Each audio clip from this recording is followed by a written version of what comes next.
다른 과일에 비해서 어떤 항암 작용이 있다든지 항산화 작용이 있다든지 그런 부분이 많이 알려지지 않는 과일이죠. 그런데 의외로 감이 항암 작용을 가지고 있어요. 자기소개 부탁드립니다. 안녕하십니까. 나으람원 원장 문창식입니다.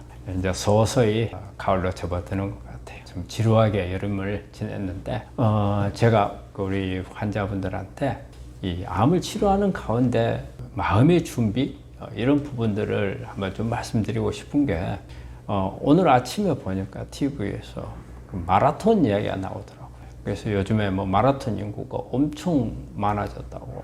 우리 사실 어떤 치료하는 데 있어서도 암 치료는 우리 단거리가 아닌 마라톤이거든요. 계획을 짤 때도 금방 뜨거워졌다가 식어버리는 이런 시스템으로 가면은 안 된다는 거죠. 장기적인 계획을 세우고 그리고 중간에 뭐 지쳐가지고 주저앉거나 이러지 않은 그런 암 치료만의 어떤 준비된 마음 자세가 좀 있어야 되는 것 같아요. 제가 이렇게 환자들 보면서 수많은 환자분들이 처음에는 엄청 열심히 해요. 좀 한 6개월, 1년 지나고 나면 이제 관해되고 그러면 내 몸에 이제 암이 없는 것 같고 또 주변 사람들이 너 암 걸렸다더니 보니까는 뭐 일반 사람들하고 똑같네? 막 이런 소리 하게 되면 그때부터 나태해지기 시작해요. 서서히 긴장되어 있던 부분들이 풀리게 되고 예전에 했던 생활 습관으로 돌아가고 음식도 조심을 많이 했다가 괜찮겠지 하고 한 번씩 어쩌다 처음에는 어쩌다 한 번이죠.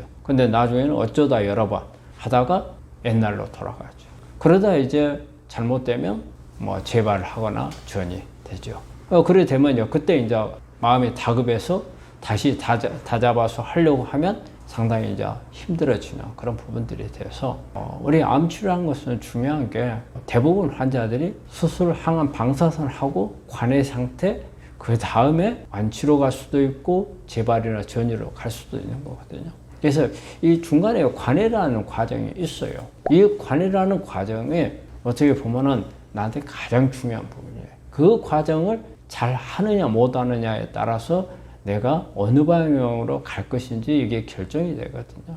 그래서 그런 부분들을 쭉 하다 보면은 이건 마라톤이에요. 그거 언제까지냐? 우리 환자분들이 잘 물어봐요. 5년, 10년? 근데 보통 이제 5년 지나고 나면 어느 정도의 이제 한숨을 돌린 거예요. 하지만 100%가 될 수가 없어요. 그래서 이제 10년. 근데 이제 10년이 지나면 대부분은 나는 이제 암에서 완전히 벗어났다 이렇게 생각을 하는데 얼마 전에도 한 13년 됐는데 재발해서 오신 분이 있었어요. 그래서 10년이 지나도 뭔가가 관리가 잘 못되면 재발을 할 수 있는 게 사실 암이거든요. 그래서 암이라고 하는 것은 말이 그래요. 평생 관리다. 이렇게 이제 지루하게 여름이 이제 거의 지나가고 있는데 이제 암도 지루할 수가 있어요. 우리 암을 가지고 있는 분들은 완치로 가야 되거든요. 그렇기 때문에 지루하다 생각하지 마시고 관리하고 있다면 그 패턴대로 꾸준히 이렇게 끈기 있게 그런 부분들을 생각하고 그렇게 실행에 옮겼으면 합니다.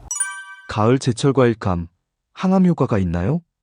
우리가 일반적으로 감은 다른 과일에 비해서 어떤 항암 작용이 있다든지 항산화 작용이 있다든지 그런 부분이 많이 알려지지 않는 과일이죠. 그런데 의외로 감이 항암 작용을 가지고 있어요. 한 10년 전에 한번 이게 감이 방송에 어떤 분이 감을 먹고 암이 나왔다는 이렇게 방송이 한번 나온 적이 있어가지고 그때 대봉인가? 그렇죠. 큰 감. 떫은 감. 이 감을 먹고 좋아졌다 해가지고 그때 이제 그런 감이나 또 감잎차가 한번 유행을 한 적이 있거든요. 그래서 이제 감은 어떤 그런 효능을 가지고 있는가. 이 안에 이제 성분들을 일단 보면은요. 우리 이제 플라보노이드 성분이 많이 들어있죠. 이거는 이제 항산화 작용도 있고 세포 자살을 유도해주는 그런 작용이 있고 그리고 이제 폴리페놀 많이 들어있어요.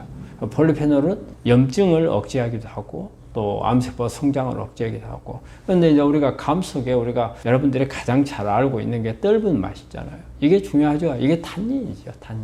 탄닌은 암하고 직접적으로 암세포 성장을 하는데 성장하지 못하도록 그 사이클, 주기를 차단시켜 버려요. 그리고 또 전이가 되는 것을 막아주는 그런 효과가 있어서 탄닌이 있어요. 그래서 감을 먹을 때는 가능한 한 약간 더 떫은 감을 먹는 게 항암 작용이 더 좋다고 볼 수가 있어요. 그 외에도 이제 보면은 비타민 A 계통, 베타카로틴이라든지 또 감잎에 비타민 C가 참 많이 들어있습니다. 특히 감잎 속에 감잎차를 많이 마시면 비타민 C를 많이 섭취할 수가 있거든요. 그래서 감은 여러 가지로 항암 작용, 항산화 작용, 그리고 면역을 높이는 그런 작용을 가지고 있는 과일이 감입니다. 감과 관련된 항암 논문이 있나요?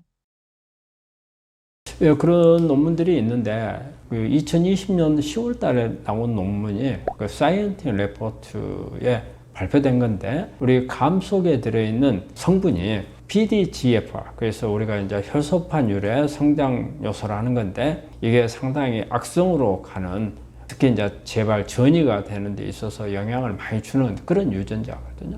끄는 역할을 하더라. 그 감잎이 이런 신호를 조절해서 그 세포 자살을 유도하고 그다음에 암세포 성장이나 전이를 억제하는 것을 그런 효과가 있다는 것을 보여주는 논문이었고요. 이건 이제 국내에서 이제 나온 논문이었어요. 그래서 이제 이 논문을 통해서 감은 단순하게 과일, 맛을 느끼는 과일만이 아니고 그런 어떤 양리학적인 강한 항암 작용을 가지고 있는 식물이다 하는 것을 이렇게 좀 알려주는 그런 중요한 논문 중에 하나였습니다. 항암 효과를 확 높이는 감 섭취법이 있나요? 우리 이제 감을 이제 먹는 방법은 그 감잎차를 참 많이 먹잖아요. 감잎차. 그래서 감잎차는 이렇게 제품으로 나와 있는 것들도 있는데 저는 우리 환자분들한테 감잎이 그러니까는 우리 가을철 말고 봄이나 여름 되기 전에 감잎을 따가지고 말려서 그걸 차로 마시면은 상당히 풍미도 있고 그 비타민 C가 많이 들어있거든요. 그 안에. 그리고 우리 여러 가지 폴리페놀이나 또 플라보노이드 같은 거 많이 들어있어서 차로 마시는 것을 상당히 권하고요. 우리가 이제 감을 먹을 때는 껍질째, 그러니까 모든 과일은 껍질에 성분들이 많이 있기 때문에 껍질을 많이 먹고 그 다음에 약간 덜 익은 상태에서 먹는 게 좋다는 거예요. 그리고 약간 떫은 맛이 우리가 과일 중에서 미숫과라는 말을 쓰거든요. 아직 조금 덜 익은 과일. 사실 이런 과일들이 오히려 익은 것보다는 항암 작용이 있어요. 우리가 귤도 마찬가지로 약간 노란색이 아닌 약간 푸르스름한 색이, 녹색이 이렇게 좀 남아있는 귤, 그 이제 미숫과 이런 부분들이 도움이 되는 것은 그 안에 성분들, 떫은 성분들이 보면은 상당히 항암 작용을 가지고 있기 때문에 감도 완전히 익는 것보다는 약간 떫은 것을 먹는 게 중요하고 그냥 생으로 먹는 게 좋을 거예요. 그리고 이제 우리가 감잎 같은 경우를 단순히 차로 마시는 방법도 있겠지만 뭐 찜을 해서 먹거나 또 감잎 쌈을 하는 것도 상당히 좋은 방법이고, 그리고 감잎을 이렇게 된장국에 넣어가지고 끓였을 때 상당히 그 감잎에 들어있는 성분들이 된장 속에 있는 발효된 이런 부분들하고 섞여서 훨씬 더 좋은 효과를 내는 걸로 되어 있어요. 그래서 그렇게 국에 넣어서도 하는 게 좋겠고, 또 아니면 이게 이제 그걸 사고 뭐 하고 불편하면은 그냥 이렇게 식품으로 나와 있는 것을 좀 이용하는 것도 괜찮을 것 같아요. 암 환자가 감을 섭취할 때 주의사항도 있을까요? 감 먹을 때 제일 중요한 것은 감 속에 탄닌이 있어가지고 이게 우리가 먹게 되면은 이게 덩어리를 만들어요. 그래서 잘못하면은 이게 안에서 덩어리가 돼가지고 장을 막아버리죠. 그래서 장폐색증이 올 위험이 있기 때문에 항상 너무 과량 먹는 것은 조심해야 되고, 또 어떤 먹고 나서 속이 불편하다거나 그럴 경우에는 한동안 섭취를 안 하는 게, 그래서 그런 부분들이 일단 변으로 다 빠져나가는 게 확인이 된 다음에 섭취를 하는 게 좋겠고요. 과일이기 때문에 당분이 많잖아요. 특히 이제 홍시가 완전히 돼버린 감들은 매우 이제 당 지수가 높으니까, 그래서 가능한 한 약간 떫은 맛이 있을 때가, 어쨌든 우리 환자분들이 이걸 먹을 때는 우리가 그냥 단맛을 느끼기 위한 것보다는 뭔가 항암 작용을 보기 위한 거잖아요. 그렇기 때문에 가능한 약간 떫은 맛이 있는 그런 감을 드시는 게 좋겠다는 거예요. 또 우리가 감은 이렇게 그 약물 상호 작용을 할 수가 있거든요. 그래서 특히 이제 철분 흡수 같은 것을 이제 방해를 할 수가 있죠. 그래서 만약에 저는 우리 환자분들은 철분제 가능한 못 먹게 하지만 어떤 특별한 사정에서 먹어야 된다면 감하고는 같이 안 먹는 게 좋겠죠. 이런 부분들을 좀 조심해야 될 겁니다. 감과 같이 먹으면 좋은 항암 식품이 있나요? 우리가 이제 감 속에 어떤 항암 효과를 내는 다양한 뭐 플라보노이드라든지 아니면 폴리페놀 이런 부분들이 있는데, 이런 부분들을 같이 가지고 있는 그런 식품들은 이게 효과가 극대화될 수가 있거든요. 그래서 그런 음식들을 보면 브로콜리라든지 올리브유, 그 다음에 토마토, 마늘, 그리고 이제 또 하나 중요한 게 한국 사람들이 좋아하는 콩을 우리는 발효시키는 음식들을 많이 먹잖아요. 그래서 청국장이나 된장이나 낫또 이런 부분들하고 같이 먹으면 이 안에 있는 미생물들이 훨씬 더 그 효과를 높여주는 부분이 있어서 이런 발효된 콩 제품들하고 같이 섭취하는 게 상당히 효과를 높이는 데 도움이 됩니다.